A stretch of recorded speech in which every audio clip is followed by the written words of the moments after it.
Funds of funds offer access to multiple funds in one portfolio. For example, Vanguard All Equity ETF portfolio, ticker VEQT, holds 4 ETFs that give investors exposure to US, Canadian, and foreign developed and emerging market stocks, making it a one-stop shop for a globally diversified portfolio. A fund of funds professionally manages a portfolio of underlying funds, a service that typically comes with a fee on top of the fees already embedded in the underlying funds it holds. Thrifty investors could save on this fee by investing in the underlying ETFs and managing the allocation using VEQT's monthly reported holdings. This begs the question, at what point does it make sense to own the underlying ETFs rather than a fund of funds? Management expense ratios for fund of funds vary just like with any fund. Some charge nothing while others demand a hefty price.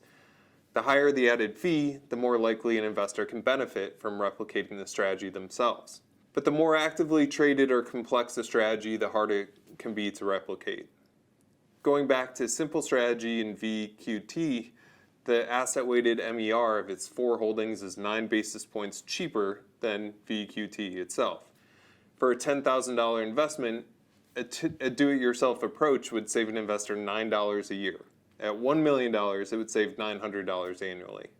The threshold where the cost savings become worthwhile is in the eye of the beholder. Investors looking to save every penny may stand to benefit from this approach on paper despite the added hassle. But even the benefits may be overstated. An investor's time to figure out the proper allocation and make trades each month isn't the only trade-off of a do-it-yourself approach. Trading costs, including brokerage fees, commissions, and crossing the bid-ask spread, would add up quickly. And investors could miss out on potential fringe benefits of using professional portfolio managers like cash management and securities lending, each of which could help make up for the additional fee. Another issue for the do-it-yourself investor is the likelihood of implementation errors. Would saving $900 on that $1 million investment take priority in an investor's schedule so that they never missed a rebalance? Would there ever be an error in the rebalancing calculations, orders, or executions? Investors would certainly benefit from the resources that a firm like Vanguard has at its disposal. Lastly, Vanguard doesn't publish their month-end asset mix until a couple weeks after the month end, meaning investors will be rebalancing to match a somewhat stale allocation. For that reason, it's not even possible to exactly replicate VEQT.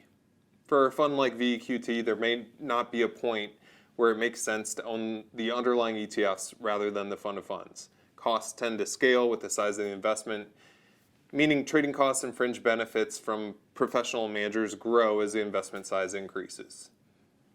Expensive fund of funds strategies may create a better opportunity for cost savings for investors, but there will likely be performance drift.